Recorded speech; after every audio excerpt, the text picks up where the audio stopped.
And Paul, you've raised an issue. Paul Meller. You're muted at the moment, Paul, so unmute yourself.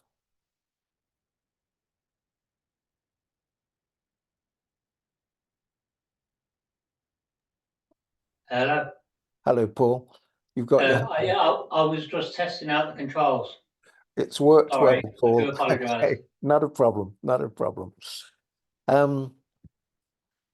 Okay, well, I'm going to start with a short presentation and then we'll get on to the main part of the meeting.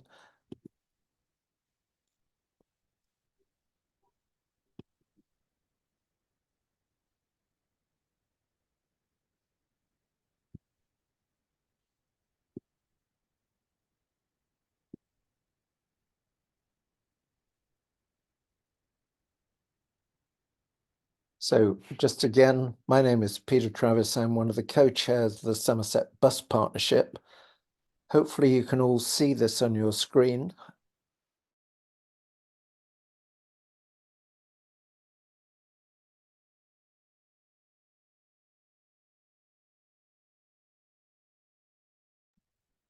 Peter, can you unmute yourself? I think I hit a button.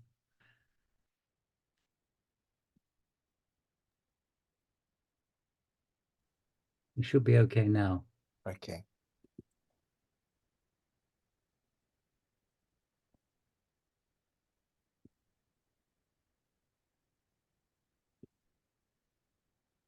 Can you all see that large image of a Somerset Bus Partnership logo at the top of the screen? Yes, I can see it. Great, thanks, Tony. Tony is one of our co-chairs and was indeed the founder of the Somerset Bus Partnership. We're talking again about another bus service in Somerset under a form of threat because Southwest coaches have said that they cannot operate it any longer on the current financial basis with Somerset, and Somerset doesn't have any more money to help fund that contract. So things have got to be reviewed, and the purpose of this meeting is to take part in a review. Just a few words on the Somerset Bus Partnership. We've got something like 150 bus champions across Somerset in towns and villages, people who've stepped forward, often through the local council, to say that they want to represent their locality and become a bus champion. If anybody in this meeting would like to become a bus champion, please do contact us. We have actually been contacted already by one person who I believe will be in the meeting this evening, saying that they would like to become one of our bus champions. But because we've got so many representatives from across the council area of Somerset, Somerset Council recognise us now as the organisation that represents bus users, and so we chair and provide the vice chair for Somerset's bus user stakeholder group, and we're also on the bus advisory board, and we are in frequent contact, almost daily contact with their officers, but also with their elected lead representatives as well. So we are a voice of bus users, and it's very important there is that voice, particularly since all the changes that have taken place in the way that buses are administered through enhanced partnerships. We also have 11 bus groups in Somerset, which is probably more than any other county in the country. And we organise bus stalls.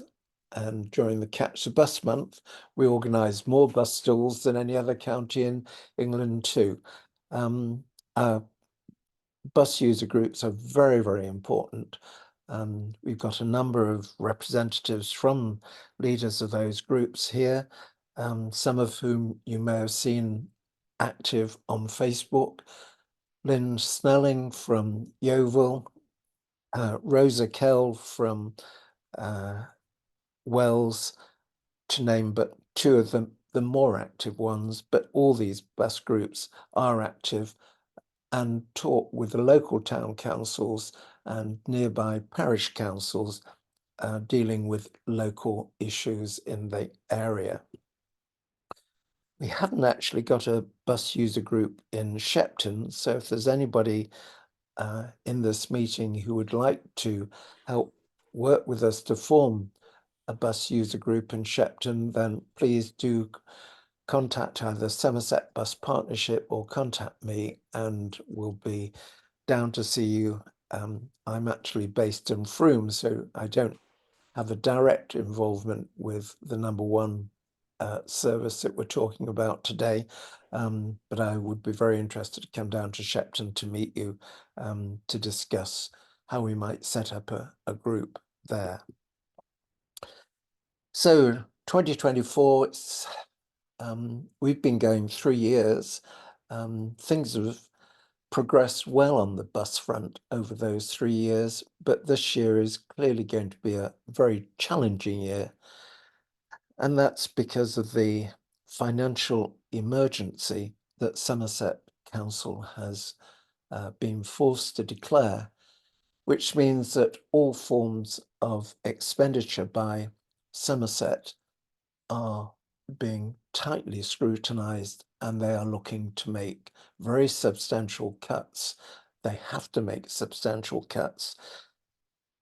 And whilst they may spend less than neighbouring rural councils on supporting their buses, the bus support bill and all the bills for the bus infrastructure, bus stations, bus stops around the county, all those budgets are being looked at, and we can't expect more money, unfortunately, for buses. The battle might be to retain the amount of money that is currently being spent. This is a very challenging time for everyone in Somerset, certainly for the leadership team in Somerset Council to find a way forward. The solution to almost every bus challenge, and there are a number of bus routes in Somerset which are under some form of threat, is always to try and increase the number of bus passengers on existing bus routes. That's something that the Somerset Bus Partnership and the bus user groups work very hard to do. And the government has been doing a lot to help us. They introduced the £2 fare, which was breathtaking in the change it made for many bus passengers, where they saw their fares being slashed, and in Taunton there's a £1 fare. But a £2 fare, particularly on a long distance bus route like the number one, is remarkable value for money, and that £2 fare has now been extended through to the end of this year. So buses are actually cheaper than they were 18 months ago. There's must be about the only thing that is cheaper than it was 18 months ago. And there's going to be no inflation on bus fares through to at least the end of this year. So that's very good news. We hope that that £2 fare may be extended even further, but time will tell. Somerset Council's been doing what it can to boost bus passenger numbers with its Bus It campaign and support for bus operators and bus user groups around the county.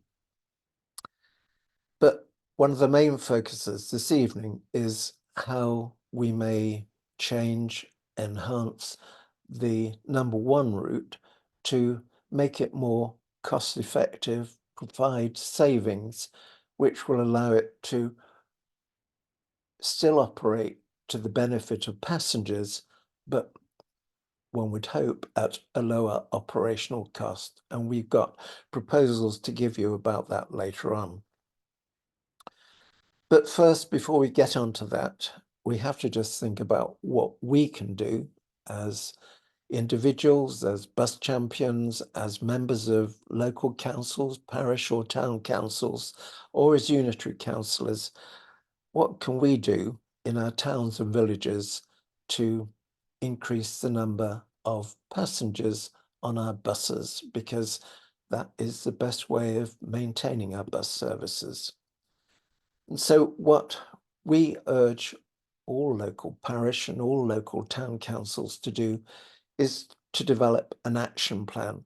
Now, that action plan doesn't have to be uniform across every parish, every town. It needs to be customized to cover your particular needs.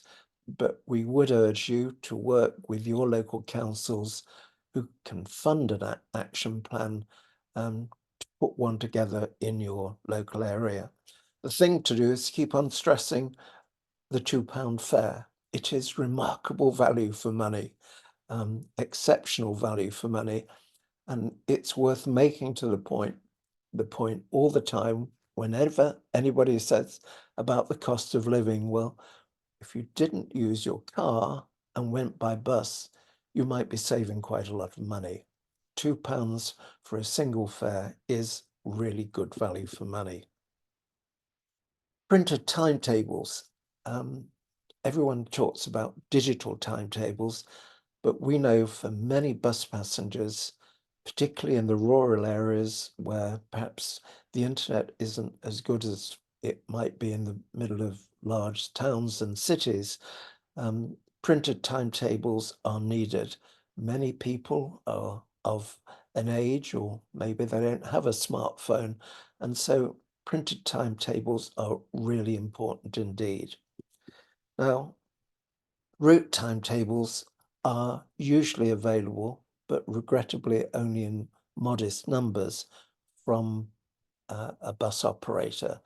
And if you have need of a new bus timetable, then it's always worth contacting, in this case, Southwest Coaches.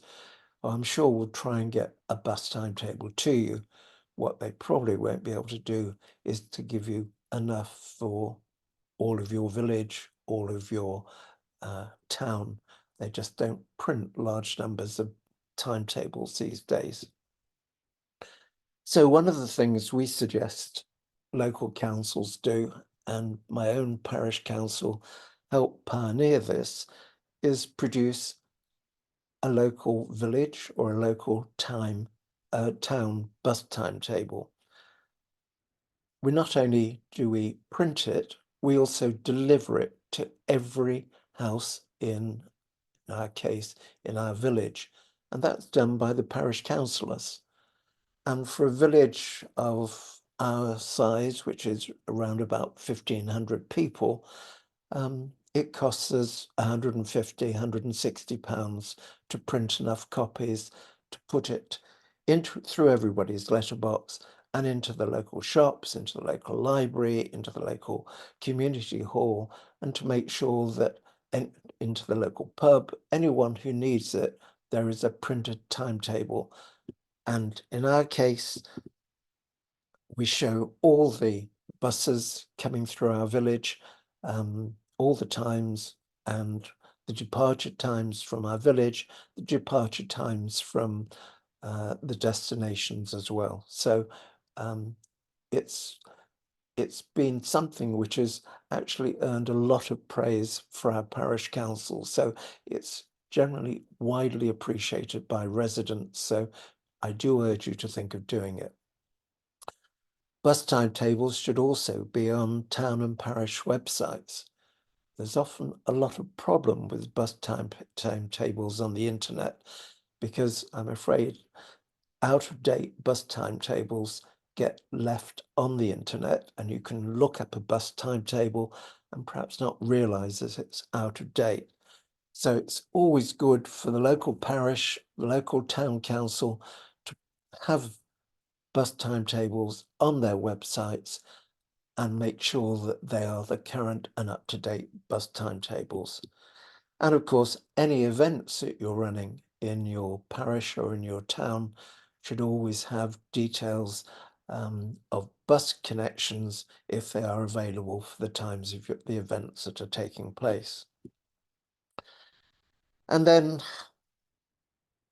you would expect that the information at bus stops would be accurate. I'm afraid there's an awful lot of out-of-date information on bus stops.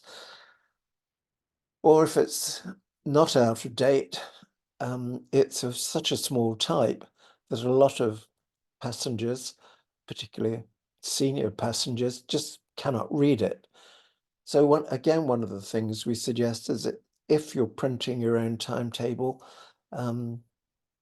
then to laminate a copy of that timetable and put it on the bus stops, sellotape it onto the timetable case if there isn't a readable, up-to-date timetable already there.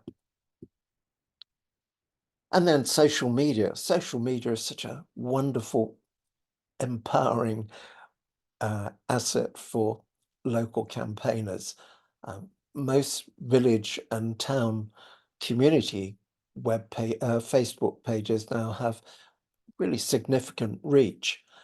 And if you post things of value, then they can be extended exponentially by people putting your posts onto other community sites.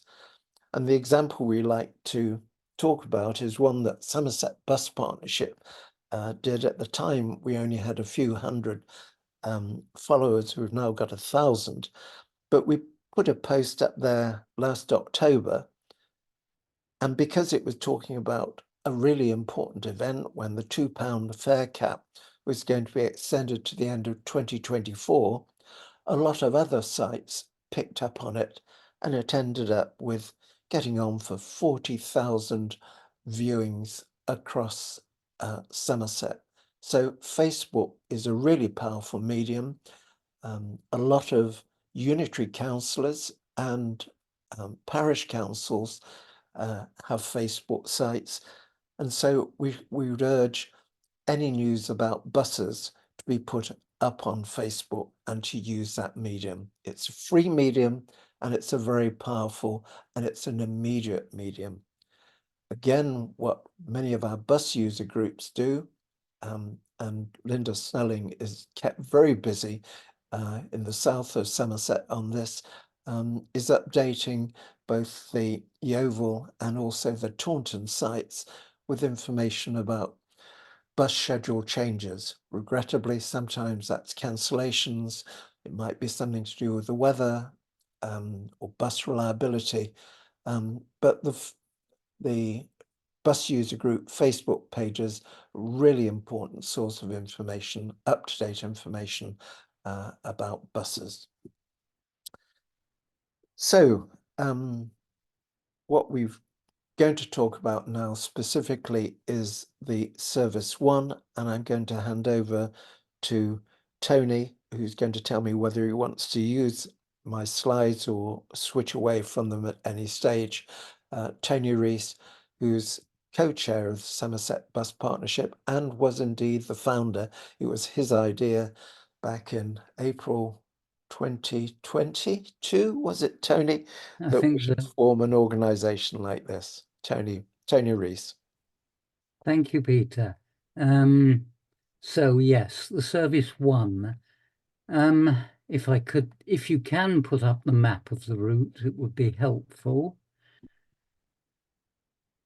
Just shows where it goes. It is a very long route. I think there are people here who probably know more about the Service 1, so I'm not really going to describe it in detail. It is a lengthy route, which gives problems to the operator. It has variations on it, which the Bus Back Better scheme that the government launched said we really ought to try and do away with extra variations. It just causes confusion to passengers. It even causes confusion to drivers. So there is a feeling that we should try and simplify it. We've been told by South West Coaches that they cannot afford to run it on the basis that it is now. I'm going to ask Peter, most unfairly, if he can tell us a bit later on what that actually means. Does it mean we could actually get out of the situation by having more passengers, a percentage more, a number more, or whatever?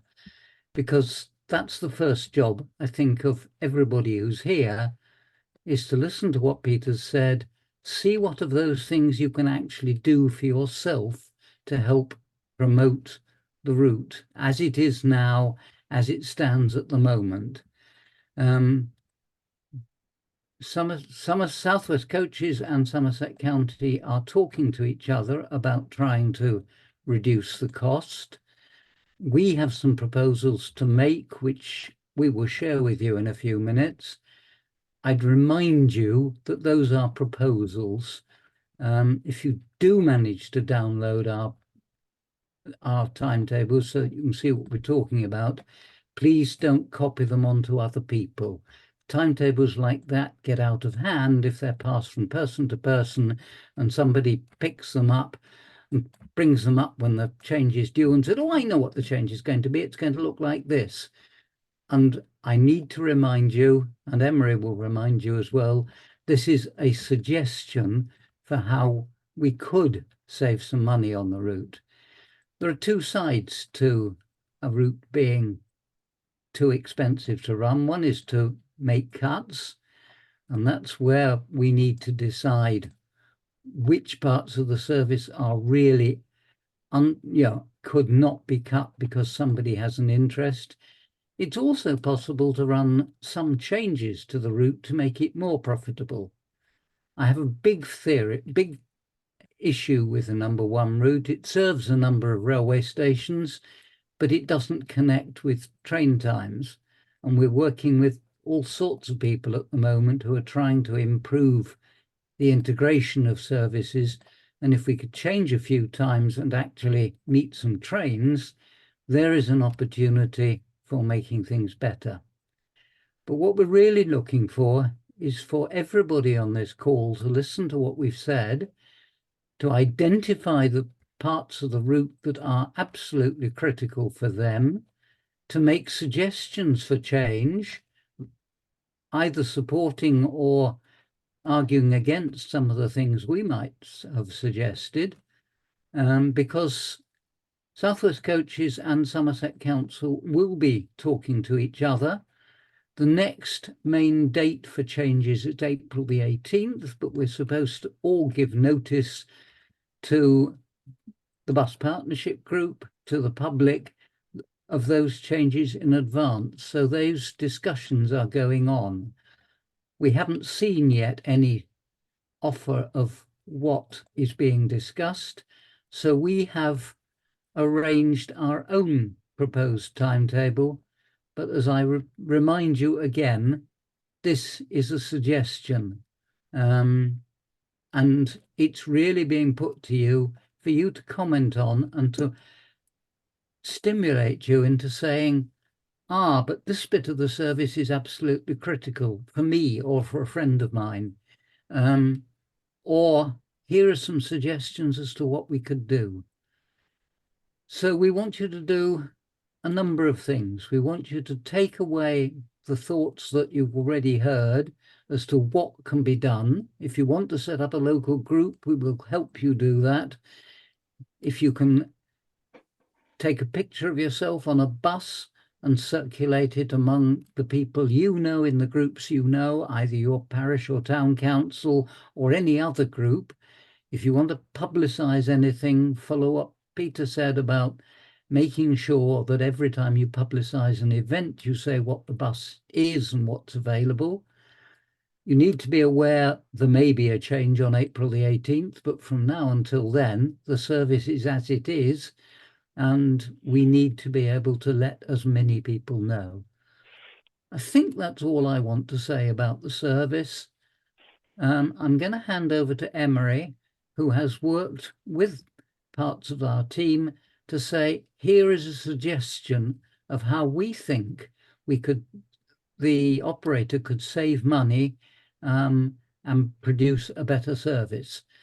The final decision is made by the County Council, who say, as we know, that there is no spare money to improve the costs unless South West Coaches can persuade them that any of those changes might be profitable. So that's my thoughts. I'll hand over to Emery. Hi everyone. So I'm providing a brief overview about our suggested timetable, which should be on the screen in a moment. It was designed by Lee and myself, and the main principles of it is that it reduces the frequency in the off-peak to every 2 hours to try and save money using just 2 vehicles instead of, I think, 3 at the moment. It keeps the peak times mostly the same, so it still links up with schools and colleges. We've renumbered the 1A just to 1 for simplicity, but we have kept the 1B and the 1C. The 1B is the one that currently goes via Bruton, and the 1C is the one that serves, I think it's a school in Wincanton, King Arthur's. It also extends to Yeovil Junction on most services. So that would provide more train bus integration, as Tony was talking about, as well as the existing station at Castle Carey. And it has been timed to work better with trains at Castle Carey for going to and coming from London and Gloucester via Bristol.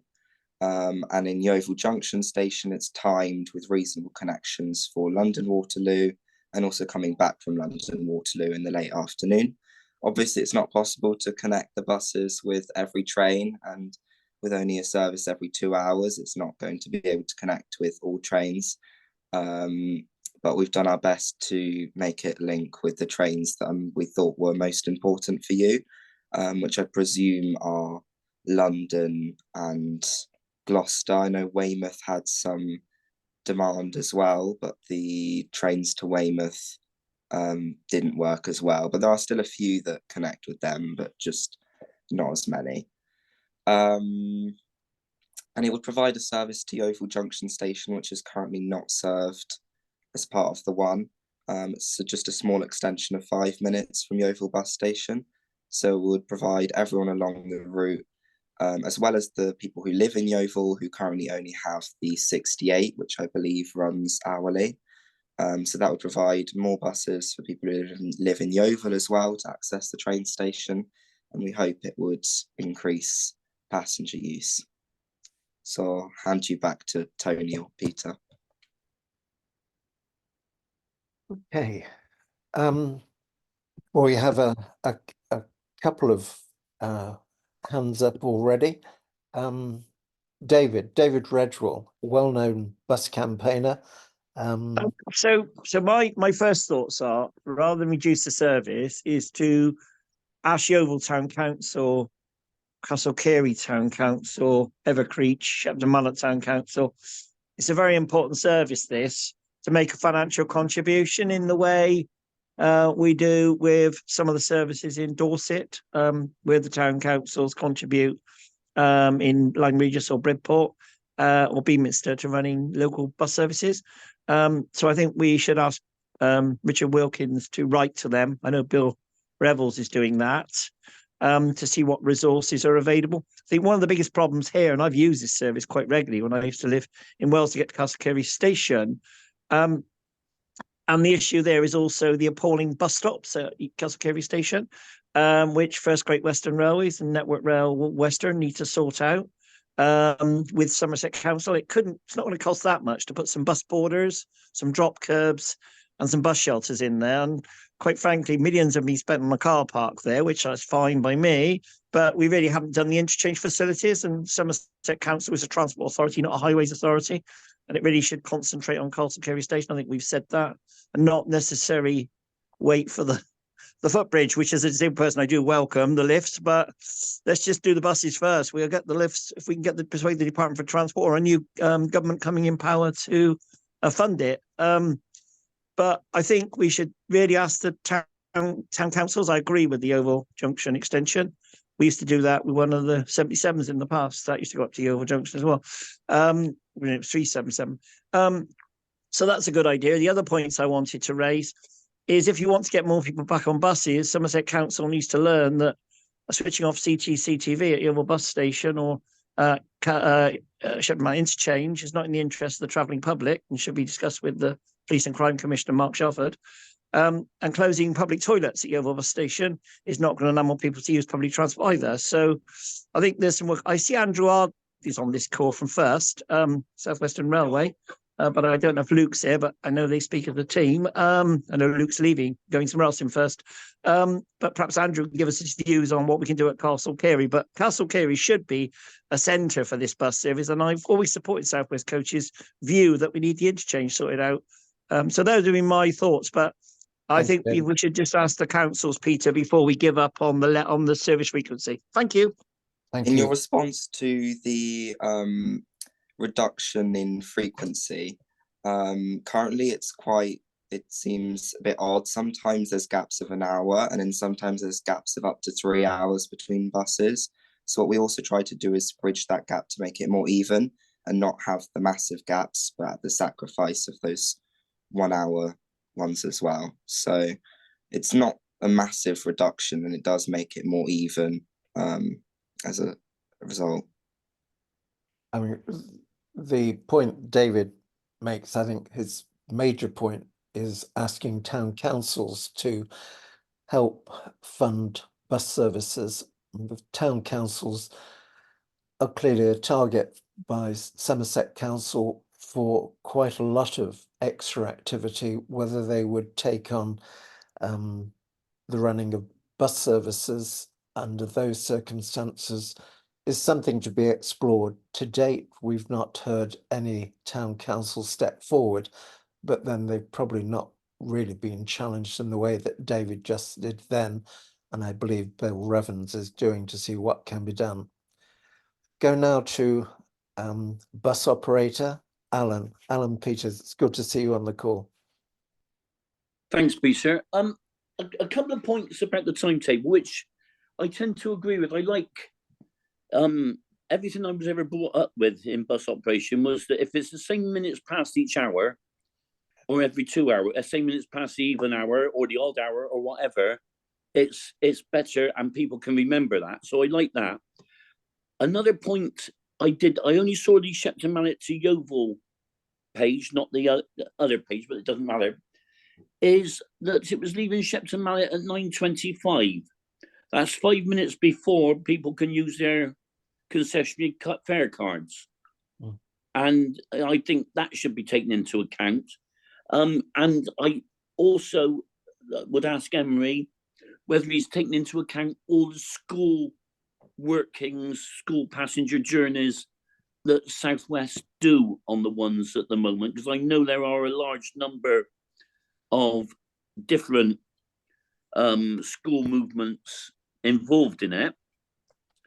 But a question to you, Peter, you might know, I don't know, I certainly don't know. What is actually the reimbursement rate for concessionary passes now in Somerset? I couldn't tell you that. I don't know the answer to that, Alan, I'm afraid. I know in Weka, it's 97 pence per journey. Bear in mind so a passenger with a concessionary pass, a pensioner or disabled person or whatever, is actually paying 50% of the reduced fare that is subsidised by the government for the £2 fare cap. Bear in mind that the fare for I don't know what South West fares were like before, but I would suggest that a fare from Shepton to Yeovil was probably somewhere around £4 or something like that. Yeah. And maybe a £5 or £6 return. So the government feel it's possible to subsidise that down to £2, so half the fare, we'll say, and yet they expect the operator to subsidise the concessionary fare to half of what they're subsidising the normal fare to.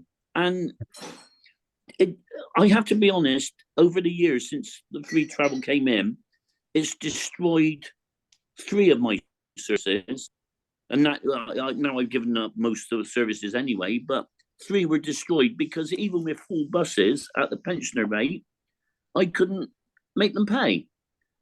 And I think that is one of the major problems throughout the country, that the concessionary reimbursement rate, which is allegedly going to be looked at again by DfT, but that was last year, the year before, and now they're going to look at it this year, and maybe by the time I die, they might have looked at it. But it's just that the concessionary rate is destroying bus services. Yeah. You've probably seen coming back to you about the 9:25 bus. It leaves the garden centre at 9:25 in our suggested timetable. But I believe the main stop in Shepton Mallet is the cenotaph, and it leaves there at 9:35. So anyone boarding at the main stop should be able to use their concessionary bus pass. It's something to bear in mind. Yeah, I'm glad about that. Yeah, Yeah. that's okay. That's fine. Yeah. It does keep the school services the same. Okay. Well done. Thank you, Alan. Thank you very much. Tony.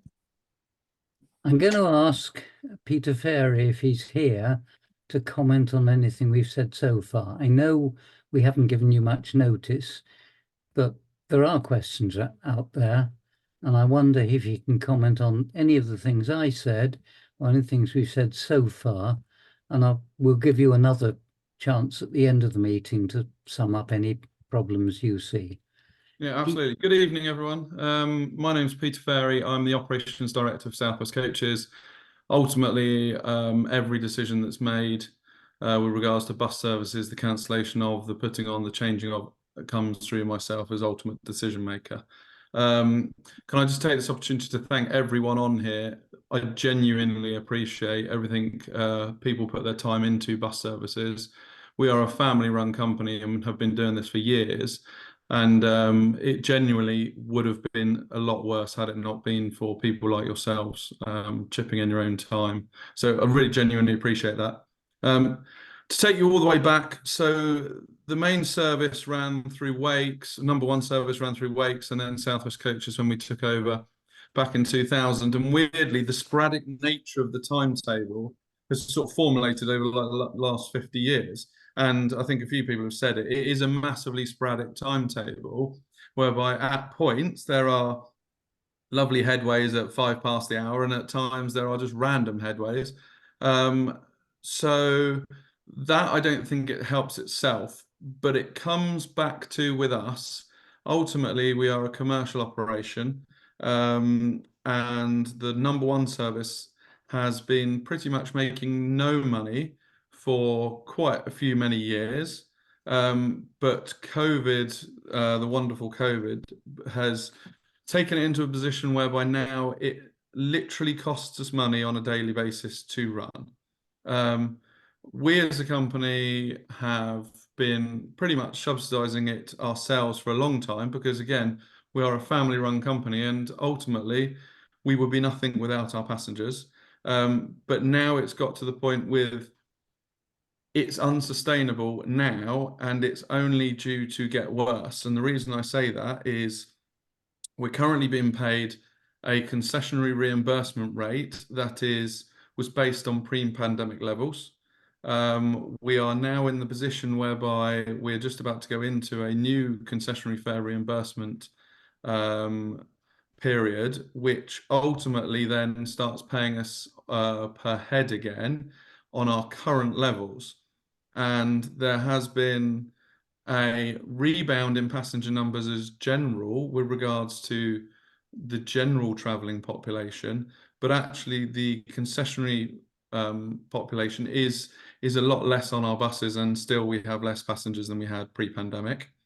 And also the cost base for us post-pandemic is huge in comparison to pre-pandemic with regards to fuel, with regards to wages, purchase of vehicles, insurance, ticket reimbursements. Anything you can think of has just gone up unbelievably, and it's taken us from a point whereby we can run the service, use, probably that we shouldn't, but use monies from other services that we get in order to cross-subsidise this one. But it's now got to the point whereby it is unsustainable in its current manner.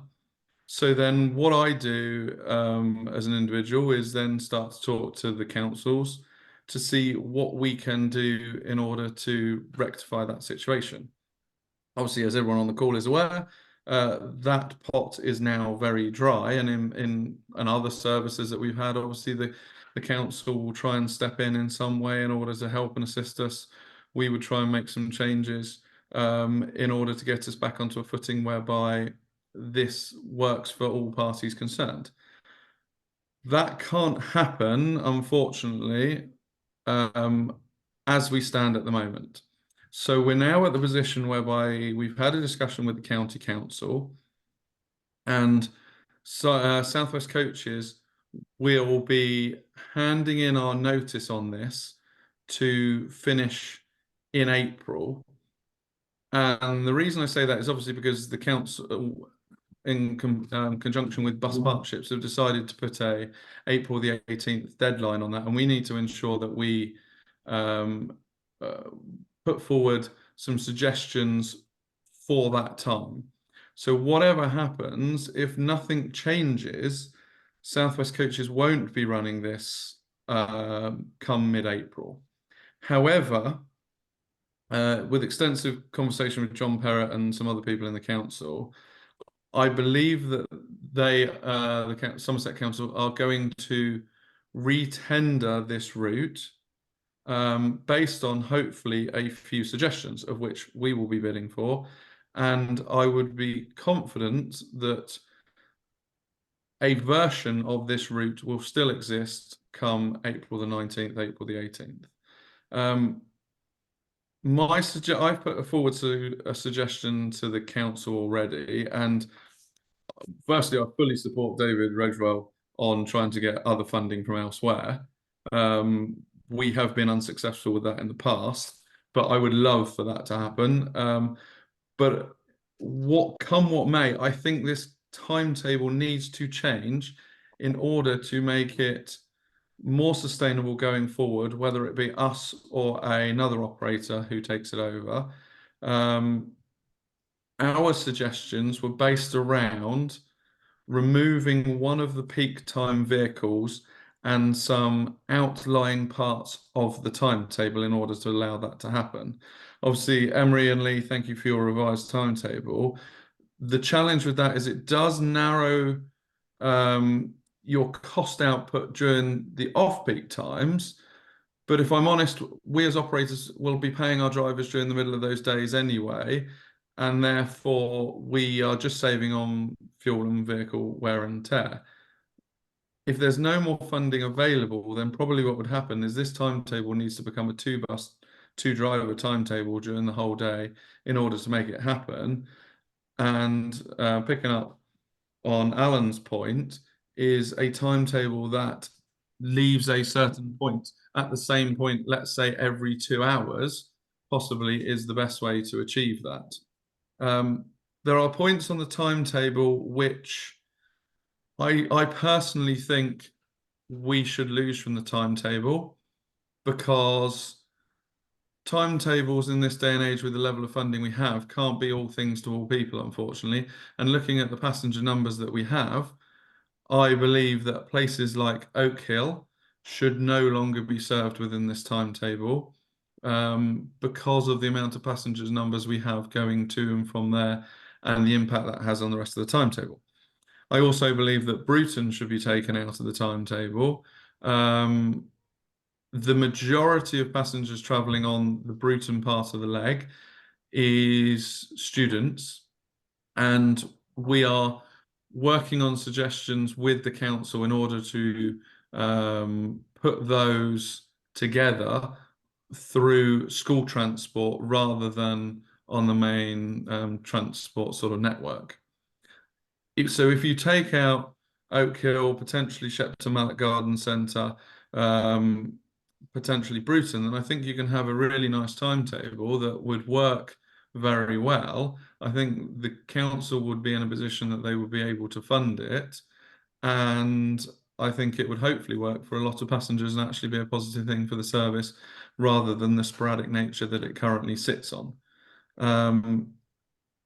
couple of points whilst I've got the floor. Emery and Lee on the timetable. I like the fact that you've put it through to Yeovil Junction.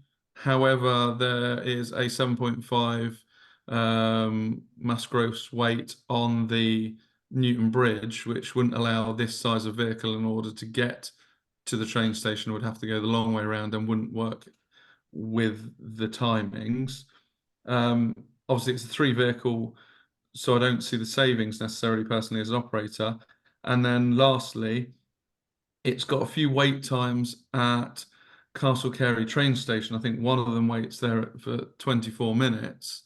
There is no way we can fit the size of vehicle that we run on the number 1 service. We can't go in and out of Castle Carey train station currently, and therefore any layover there is pretty much impossible. We have been working with Great Western Railways in order to look at Castle Carey station, and there are plans in the offing whereby we are trying to make it work, whereby we can get all vehicles in and out of Castle Carey station. Right. And that would be amazing, because ultimately, as David Redwell said, we need interchanges. We need to link buses with trains. There's no point in having a bus going to a train station and dropping someone off on a grass verge, and they have to cross a busy main road in the dark. There's no point in picking someone up at 7 o'clock at night in Yeovil bus station if that person feels unsafe, and we're never going to encourage the passenger numbers if the infrastructure also isn't there. So something we need to work on. But yeah, that's, unless anyone's got any questions, the basis of that is South West Coaches won't be running this come mid-April, but Somerset Council have told me that they are going to re-tender this. And actually, John has been very good in the suggestion that he believes he can re-tender multiple timetables. So that would be possibly, let's say, for argument's sake, the current timetable in its current manner, and see what operators can do with that. Potentially, let's say, a timetable that this forum has put together through Emery, Lee, and any suggestions and tweaks, and then maybe our timetable as well. And ultimately, we could possibly retender through a procurement system multiple timetables and see financially what comes out of that and what is best for everyone. Peter, can I thank you very much. Before anybody comments, Barry O'Leary has said he has to leave very soon and would like to speak to us. So can I cut to Barry now, and then we'll come back to anybody who's got comments on what Peter's just said. Barry. Thank you very much. I'm unfortunately at home suffering from COVID, and I do need to really go and lie down before I fall over. So thanks. A couple of quick things. I think you need to look, most bus use is driven by either events, i.e. going to school, or other events such as the Castle Carey Market. So the service needs to kind of focus on events like that to increase its footfall, because regardless of what happens, what we're hearing is there's just simply not enough people on the bus, quite literally. As regards to looking for contributions from various kind of parish level councils, so your town or parish, bear in mind most of these people set their budget already. So it's going to be quite hard, particularly for the smaller parishes, so the Ditchets, the Evercreaches. The towns maybe have discretion, but I think just I'd warn against that. However, it's not all bad news. We should also think about somebody like the Somerset Community Foundation, who run a whole loneliness program and may be willing to offer some sort of incentive as well on this. The only question I'd have for the bus operator, or indeed, I know there's some councillors on here from both sides of the council chamber of the unitary council, pardon me. Taunton buses ran, free days for a number of buses under threat. And I believe that had a very positive effect. And I would like to see something very public like that run, so people know it's a use it or lose it situation. Because I don't think that's obvious to this bus route. It is too long, and I think it does need to be broken into a number of separate timetables. I'm pleased to hear that's happening. But I do think we need the same support that services out of urban areas like Taunton did, like the D2 did out of Frome. They rejigged it, but they had big public support from the council in terms of pushing it, because that's going to be critical. No matter how much we subsidise it, unless people know it's there, it ain't going to help us. So that'll be my kind of 2 cents. And the last point I would make: the council has a commitment to climate change, and when I was a Mendip district councillor, which I was deputy leader of that council, most of the journeys and most of the emissions are within the county. They're not people going to Bath or London. And so if there's any kind of real belief around the climate change agenda and air quality, then, you know, something like this does have a special place. That's it. Thank you very much for indulging me, and thank you for bumping me up. I really appreciate that. Thanks, Barry. Just on the point about Frome, one of the interesting things in Frome is that the mayor of Frome has become a real bus champion. Just shows what a difference a leading local politician, town politician, can make by getting behind buses. So if we've got town councillors, and it applies to unitary councillors, it applies to chairs of parish councils, if they get behind buses, then it can help raise the profile and encourage more people to use buses and to just generate enthusiasm about travelling by bus. Yes, the free day in Frome and in Wells, and then on the under threat routes in the south of Somerset have been a success. It was just a single one-off. It's something for South West coaches to consider. It is, of course, entirely a cost for them, so they may feel it's not an option. By the way, whilst you were talking, Peter, one person, Mary, said, what a great bus service South West coaches do provide, and how friendly the drivers are, and what a pleasure it is to travel by bus. The only thing she did ask for is more bus timetables at bus stops, and I agree with her on that point too. But it's good to get compliments. Peter, on bus stops, if there is any bus stops that require refurbishment, if there's any timetables that need looking at, if you can send it in to us, we will always do our best to try and get timetables out to bus stops. There are so many out there that unfortunately a few do slip through the net. But if you're at one that happens to be faded, missing, cracked, just email it in to us or put it on our Facebook, and we will always put it on a list of things to go out and do. That's a fantastic offer. Thank you very much. Well, we've got a whole team of people in Evercreech. I think perhaps you'll take over the meeting with all your questions. It's now your turn. Do you have a spokesperson who's going to speak on behalf of Evercreech? You're muted at the moment. There we are. Evercreech. Hello, my name's Dawn Aldworth, and I live in Evercreech, and I use the bus service very regular, well, we're all single people and need to use the bus stop. Don't know anything else. Yeah. Peter would like to have a word behind you. Peter, do you want to speak up? Yeah, good evening, everybody. I'm slightly concerned that the whole conversation is centered around cuts. As I understand it, all three political parties are encouraging people to get out of their cars and use public transport. Yes. Here we seem to be going in the opposite direction.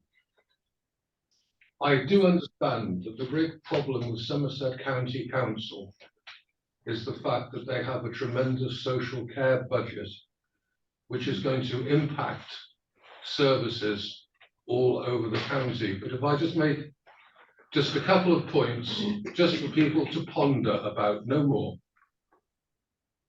Every planning permission given to new housing between Yeovil and Shepton Mallet contains a travel plan, and integral to that travel plan is the ability to use public transport, i.e. bus services. Now then, I don't think anyone would disagree that the use of a bus is a lifeline to a lot of people, especially the elderly, who go to shop, to go to the doctor at times which may be inconvenient to a bus operator, and to contact other people in order to have any help. There's also people that use the bus to go to work. And in the event of them not being able to go to work, the social services budget at Somerset County Council will be impacted, as will the distress caused to people who can no longer get to the doctor, who can no longer rely on carers coming by bus or relatives coming by bus in order to assist them. So what you're basically doing at the moment is incurring a greater cost on social services, which is the catalyst for these proposed cuts. Now then, mental health is a great issue at the moment. And for people to be cut off from bus services to get to where they want to go will cause mental health problems. And I did notice that one of the gentlemen mentioned other measures in order to provide money, and sort of sponsorship came into my mind. But just to keep this short and sweet, the main problem facing Somerset County Council is this deficit on social care. All the measures that have been outlined will, as a consequence, not immediately, but in the quite near future, result in greater costs on the social care budget. And basically, what you're doing is having a form of institutional self-harm. Thank you. Thank you very much, Peter. I think a lot of us would have a lot of sympathy with that.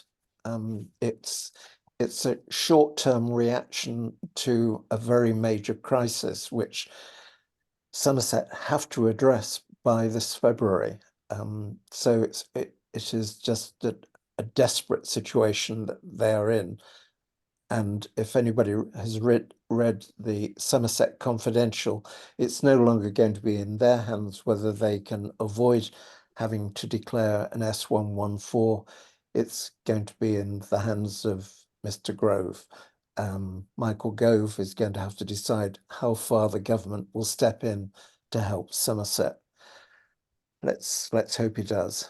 Roger James. Okay. Roger, you're on. There you go. I'm just speaking from Ditchit, just to say that it's good that we got this call together. I mean, just say in Ditchit, our local parish, we put 500 quid into refurbishing our 2 bus shelters, which are now repainted, and we've got bookshelves in them as well now. And South West Coaches have kindly delivered us 2 lovely new timetables, which I've got to put up at some point. So thank you for South West Coaches for that. I just make a point of information that the timetable that Emery put forward, the Alhampton stop is missed off of it. And you can't really go through Ditchit to Castlecare without going through Alhampton anyway. So that ought to be just put back on there. But Alhampton, you can't go, you go by it anyway. So Alhampton stop needs to be on there. And I also re-emphasize the fact that we had a meeting with Robert, who was on this call. I think might have had to go now, but at Castlecare Station and South West Coaches try and get this Castlecare Station point put together, because at the moment the buses can't turn in there other than the 667, which can, and that would actually add passenger numbers. We can actually get that on, and you know, the Castlecare connection to the station is actually quite a vital one and could be produce a lot more passengers. So I think that's important. And I think The school trips one, I don't know enough information, but I know the buses down here do school trips, which I don't know exactly the location of those, but there's quite a few of those. The other suggestion I'd make outside the box a little bit is that I got slagged off from this before on various Facebook things, but is that it'd be very useful that the service would actually connect to Wells, because I'm thinking how you generate more passengers on this. The Castle Carey station might be to actually connect to Wells. That may not be the way around we're thinking of it over here, but I think actually connect to a major city and collect more passengers that way. You might pull more people in that way. But saying Ditchit, we are pushing it locally, and we've had stuff in the local parish magazine, and we will do more. But we are trying to push passengers onto the bus from our two villages here. And certainly we are very concerned this bus service will be demoted. But I think the idea of having 2 hours isn't too bad. The only thing I didn't see is the return journeys, because when I come back from Castle Carey station, you can't really get a bus to get back in the evening a lot of the time. So it's important to think about there and back. But I'm sure you are thinking of that, but the timings need to work out so you can actually get there and back. And also the trains do go to Exeter and those sort of places. So it's not just north. Anyway, that's enough for me. Just that we are pushing it here and we are concerned about it. Thank you, Roger. And thank you for helping with the refurbishment of the bus shelters. It's an important consideration. Sue Stevens. You're on mute at the moment, Sue.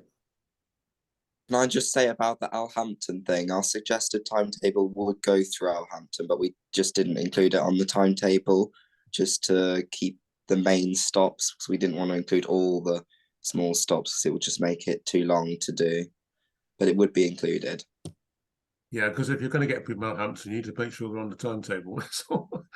Yeah, I think in any final versions anyway, they will definitely be added, those smaller stops.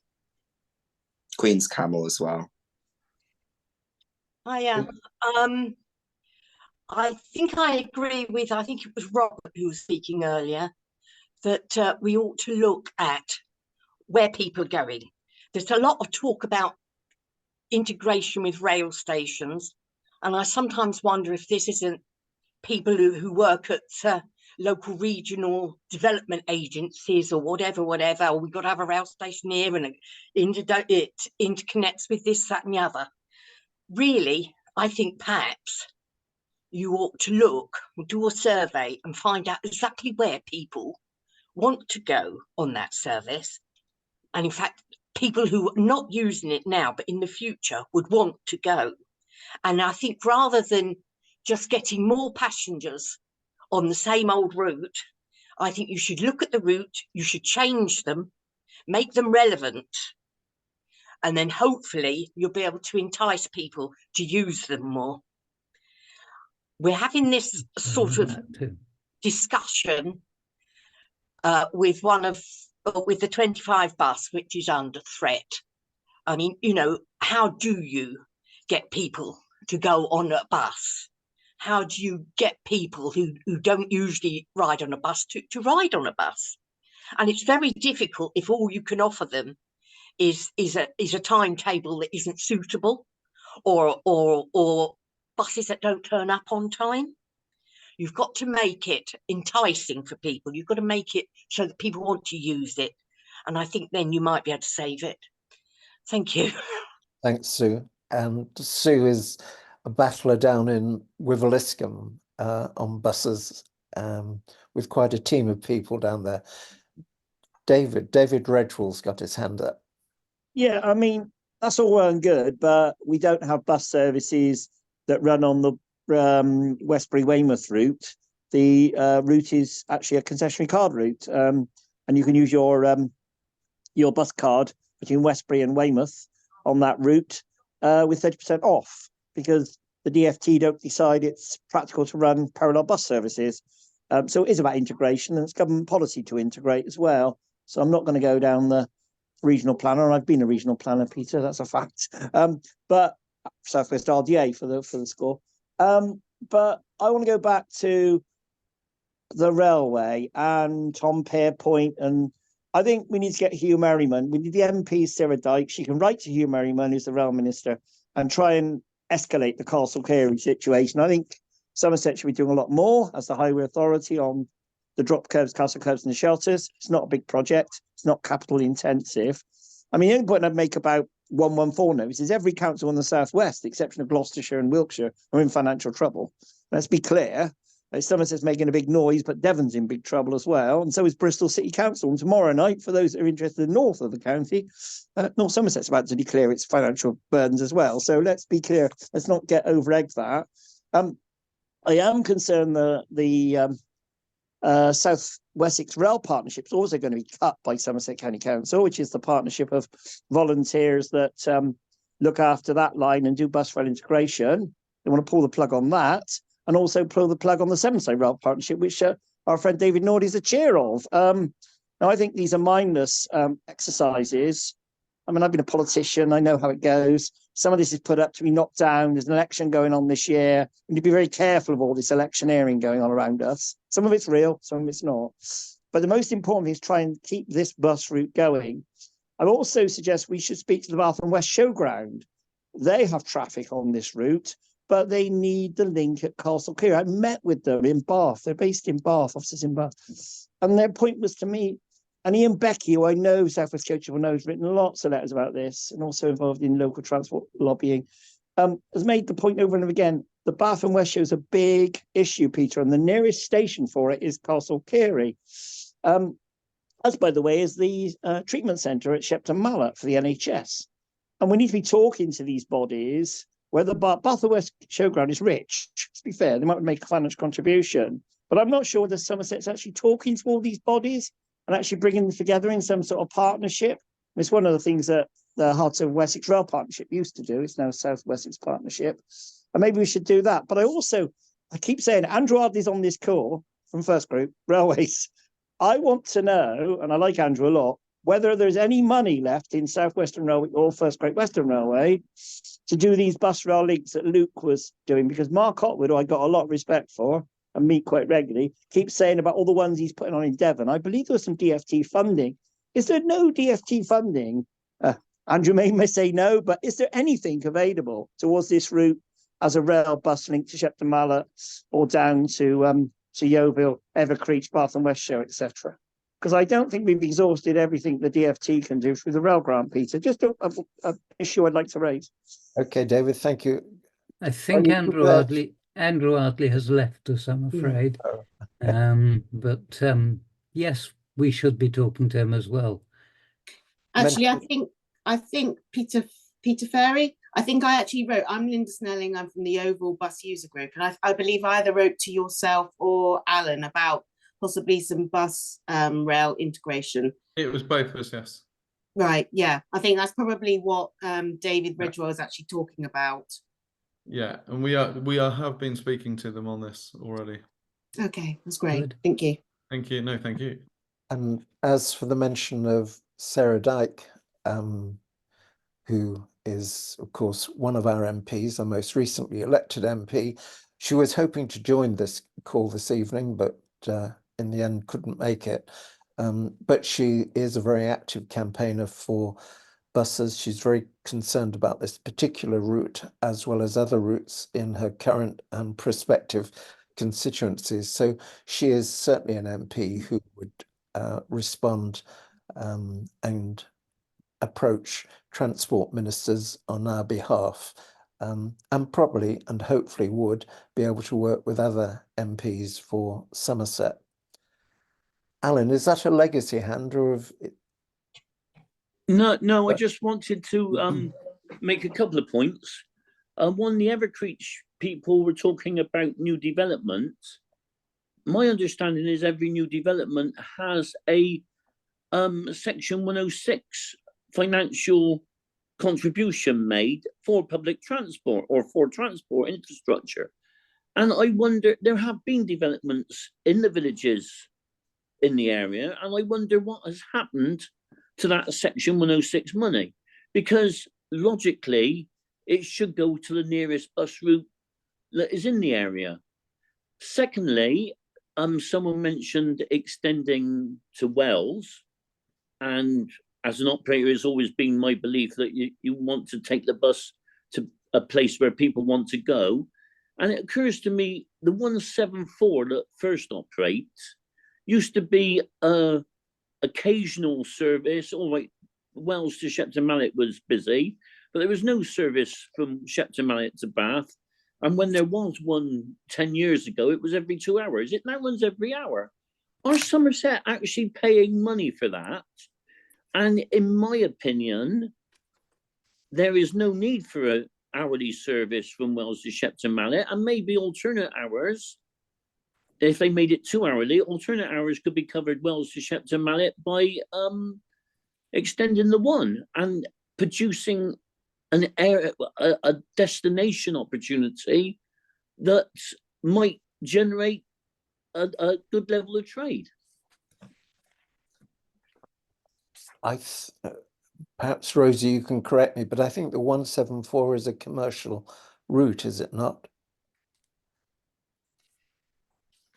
I believe that certainly WECA put money into it, right. And I'd be very surprised if First hadn't managed to squeeze some money out of Somerset, because in honesty, and I don't know, Peter Ferry might agree with me, he might not, but it always seems to me that the group bus operators have access to finance that the rest of us are not allowed to. You know, WECA, in my case, referred to having talked to the bus operators. They never talked to us.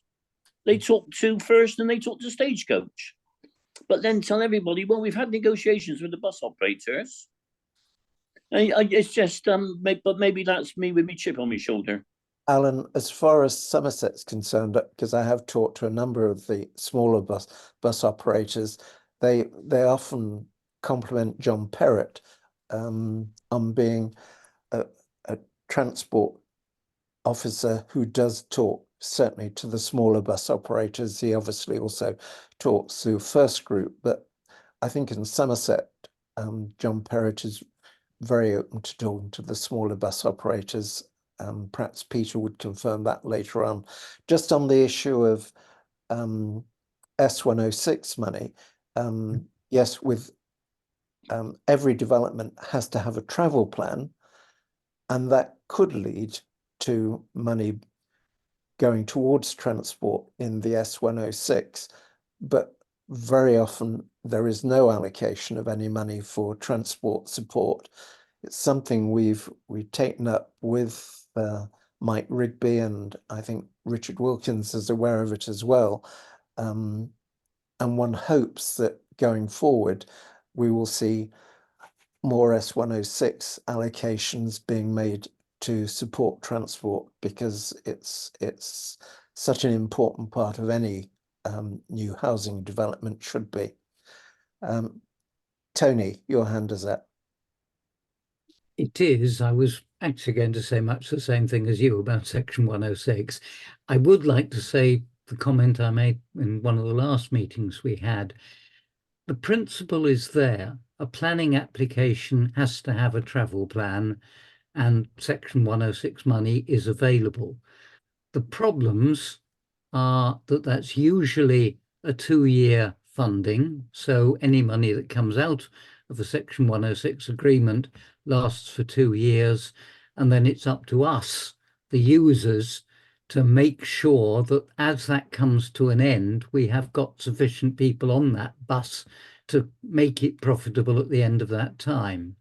And the other side of the story is that the developers start looking at Section 106 requirements.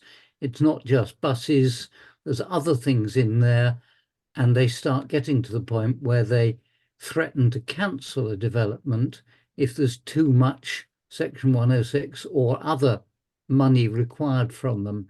So it's again another subject that we have to follow.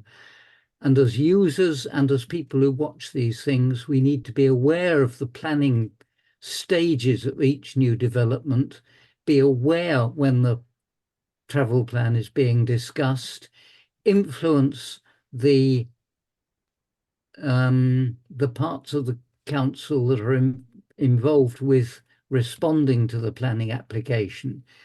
yes, as Peter said, we've been talking to Mike Rigby, we've been talking to his replacement, we've been talking to people who are interested in travel, but I don't think we've done enough in talking to the people who deal with planning process. Somerset says they're changing their planning process. It's going to be more involving of people, and we need to keep looking at all the new developments and being aware of what part of the system they're in and how to influence the discussions about Section 106 money.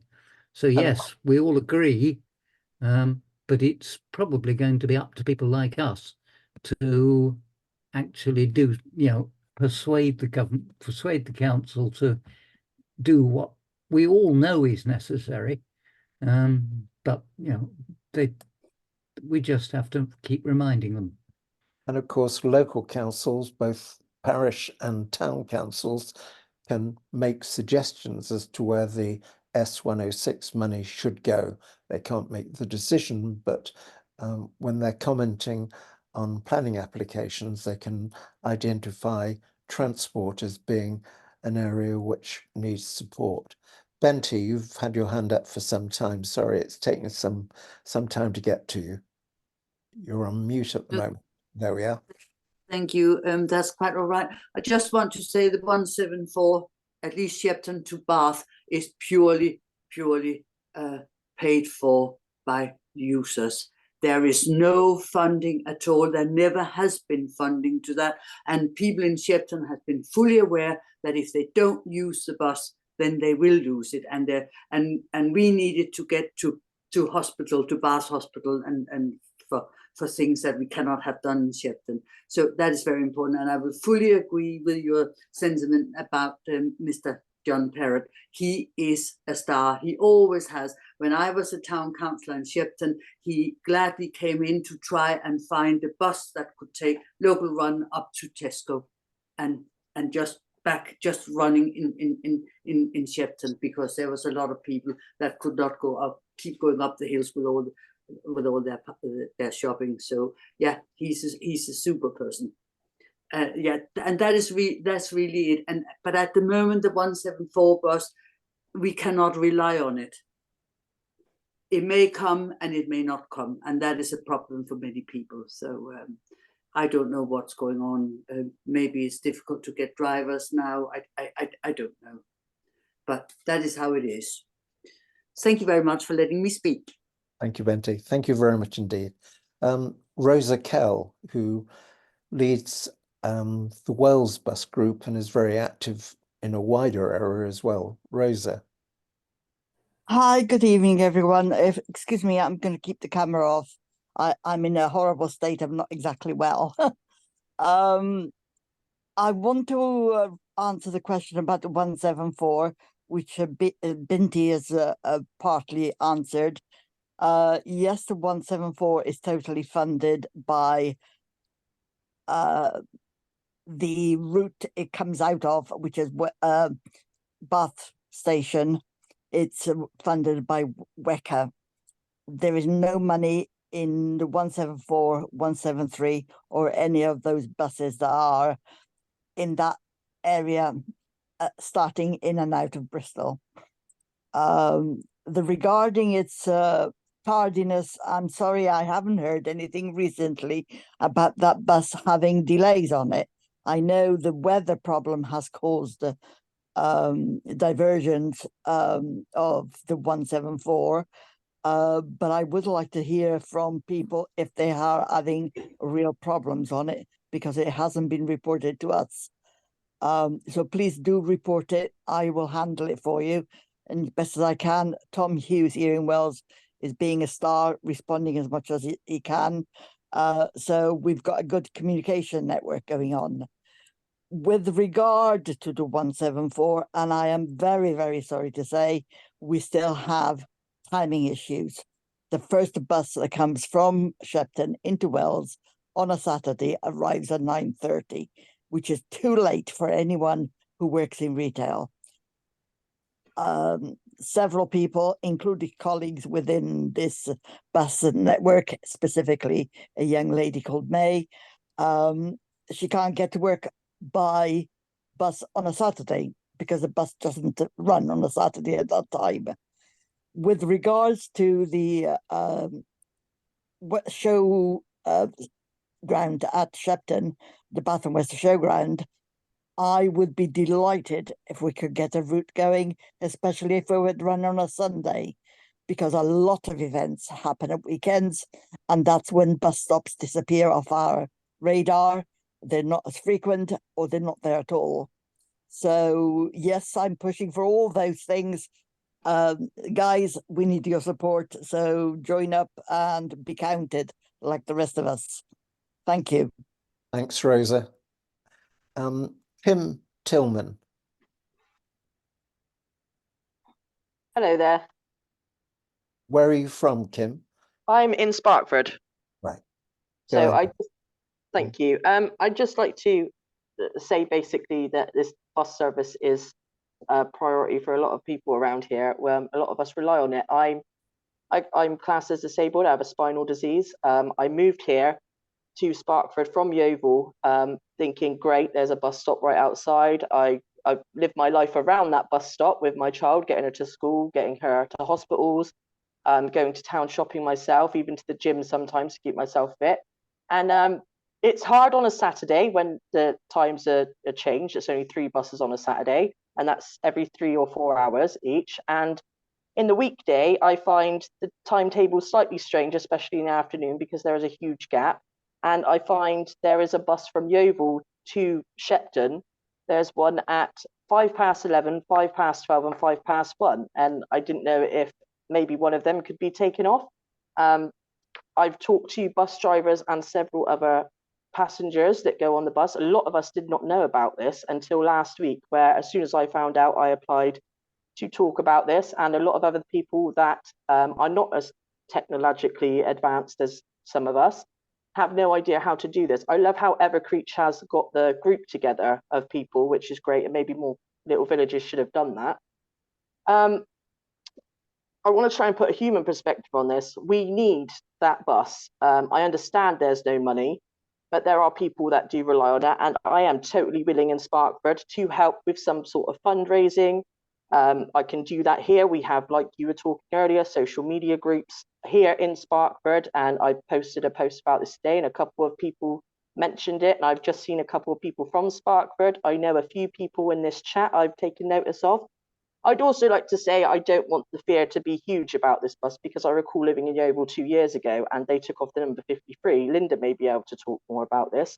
And in taking off the 53, which was run for over 20 years, they missed out all the old people and other people. The 51 ended up trying to do another route to go around half of that route, which still missed off people. So the council went ahead and got a bus and put in a bus route for them, which I am informed they don't actually make a profit from either.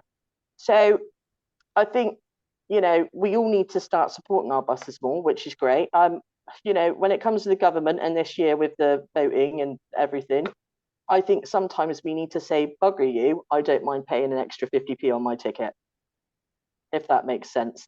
Yeah, I just don't want, I know a lot of people around here. The bus is fantastic. I wrote down his name. Sorry, I'm trying to find it. Peter Fairley, I think your bus drivers are absolutely fantastic and they go above and beyond for all of us. And I think they're great. And I love everyone on that bus. And I've made so many friends with people on that bus. I take pictures all the time and I'd be happy to share them with you all. And I really don't want to lose this service. Okay, so that's what I wanted to say.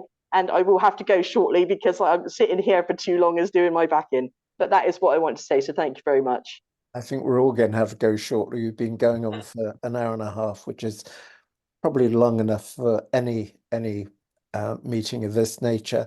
David, your hand is up again. Just briefly, if you would. Yeah, I like practical stuff, Peter. Just to warn people that we have a cabinet meeting on the 15th when all these cuts from public toilets to Yeovil bus station to CTCTV to bus services being retendered is going to the cabinet, as long as the rail partnership closures. I think it'd be good if people write letters, Peter, make statements and get together and present their views to that cabinet meeting. That's my first suggestion to everyone. Second suggestion is obviously please lobby the full council and when they make the final budget decision and I would ask that you actually do that. If you don't have to go to Bridgewater to join these meetings or Yeovil, you can join them on Zoom or on Teams and have your say. And I just want to confirm, the mayor, I'm the Mayor's Transport Board passenger representative in Bristol for Weka and North Somerset, and we do fund the 174, 173, 172, 376 from the Mayor. It's about £7 million he put in, as Alan Peters says, but not from Somerset. It was a small contribution from Somerset, to be fair. So they're not commercial. They are funded by Dan Norris. But the other point I wanted to make, when we get round to this tender, got to remember that we need a bus depot. South West Coaches and Beeline, their subsidiary in Warminster, has depots. First Group are considering what they're going to do about their Yeovil bus depot. If they tender for it, we need to make sure there is a proper operating centre to maintain these buses and run these buses in the Yeovil area. And I just make that point. I know also Stagecoach is coming into the county as well, and they're going to be tendering for work. So I just leave that point tonight, but please, you've got a lobby. No public transport really makes money. It's all reliant on public funds through partnerships, railways, buses, ferries, and we just need to lobby hard for more public money, whether that's at Somerset level or remind everybody this year there's a general election and we need to make sure public transport's high on that agenda. Thank you, Peter. Bit by bit. They all clapped me. Thank you. Well, I'm going to hand over to Tony Grease to wind the meeting up. Tony, over to you. Thank you very much. I think it's been wonderful to have this many people on this call. There's a job for each of you to do. Pick up anything we've talked about and try and get something to happen. One of the points, I think it was somebody just made, that our disabled people rely on buses. And when we say use it or lose it, what we need more people to do is use the buses to support those people who don't have an alternative. So it's not just a question of using a bus to try and make sure it keeps running. It's using the bus to make sure we are supporting those people who have no alternative. So again, I will say, use the bus, tell other people you're using it, get your own town, parish council, or any other group you represent to keep pushing the idea that we have a need to improve our response to climate change, and we have a need to keep these buses running. The money that we talk about, we keep talking about Somerset Council and how it supports or funds bus services. That money doesn't come from Somerset Council. Most of that money is coming from government sources. The £2 fare is provided by a government source. The £1 fare in Taunton is provided by a government source. The concessionary fare, little as it is, and the operators, all of us keep telling us it isn't enough to run things, but it's all government money. So we need to talk to our MPs, to talk to those who have any influence over central government. And with an election this year, that means talking to candidates who are likely to win and persuading them to increase the amount of money that is available for running bus services. So each of us here has a job to do. We in Somerset Bus Partnership will help. If you want to set up a group in your local village, I know one or two of you have said so, talk to us after the meeting, email us, find a way of contacting us. We're very willing to talk. We're very willing to help you set up yet another bus group because we need more of them in the county. We need to be seen and understood as representing the users. So we need your help. Thanks, Tony. I see, Emery, your hand is up. I think you deserve the opportunity to come back on some of the comments. Well, actually, I was just going to remind everyone that if anyone wants to become a bus champion or set up a bus user group, to email us, somersetbuspartnership@gmail.com. I'll post it in the chat as well. Thanks, Emery, and thanks for the work that you did, which provoked quite a lot of comments. It's great to receive that feedback because now we know if we're going to make amendments. we know what we need to change. Thanks, Emery. Thank you, all of you, for joining us, particular to Peter Ferry. I think it illustrates the fact that he was willing to join a meeting like this is that he does want to engage and listen and deliver the best possible service that he can with the money that's available. And everything is going to be talking about how much money is available in Somerset going forward. Yet, as David Redgwell has said, there's a full council meeting next month. You can send comments through and they can get read out, or you can present them yourself either in person or virtually. And there is a consultation going on about the Somerset budget currently. If you go into the Somerset Council website, look for consultations, you can find it, and you can make the point about how important buses are on that. And Oliver Patrick, who's not spoken this evening, so before we close down, we'll let Oliver have the opportunity to say something. Oliver, over to you. Hello. Firstly, thank you so much. I'll be very brief. I know people want to move on. Just want to say, firstly, thank you so much for holding this meeting. And I wanted to introduce myself very quickly, tell you who I am. I am Richard Wilkins' kind of understudy. I'm what we call an associate lead member. As you probably know, Richard Wilkins is Mike Rigby's replacement as the lead member for transport and highways and digital and all those things. So yeah, that's me. I don't want you to think I'm just lurking here. I am listening intently. This is a listening council. So all the things you just said about lobbying, about coming to the cabinet, the executive next Monday, please do those things. We are listening. I've been taking notes. I'm going to pass those on to Richard Wilkins, my colleague, and we'll do everything we can to help. The key message that you know I've heard here, which I kind of want to get across, is the importance of driving up bus patronage. It's absolutely vital. But you know all these things. I'm kind of taking cold to Newcastle there, aren't I? But please keep up the good work, folks. Yeah, just wanted to introduce myself so you didn't think I was just some sort of lurker. Thank you very much, all. Thanks, Theo. Thanks, Oliver. And somebody else who wasn't just lurking, I'm sure, but it's good to see that Theo Butt, who's another member of the leadership team, has been on the call for much of this evening. Quick word from Linda. You're on mute, Linda. There we go.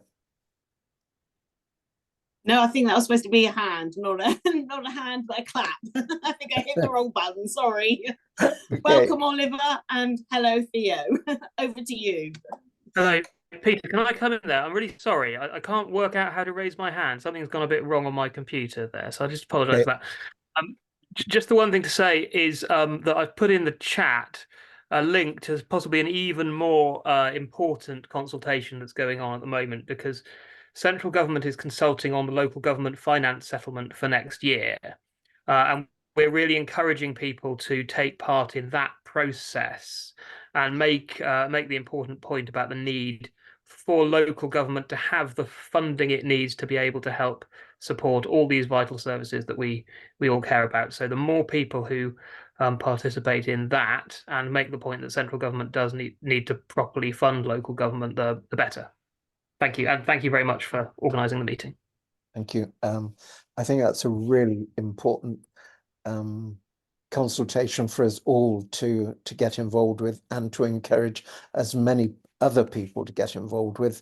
The reason why we're having these crisis meetings about bus routes is because Somerset has had its funding reduced over the period throughout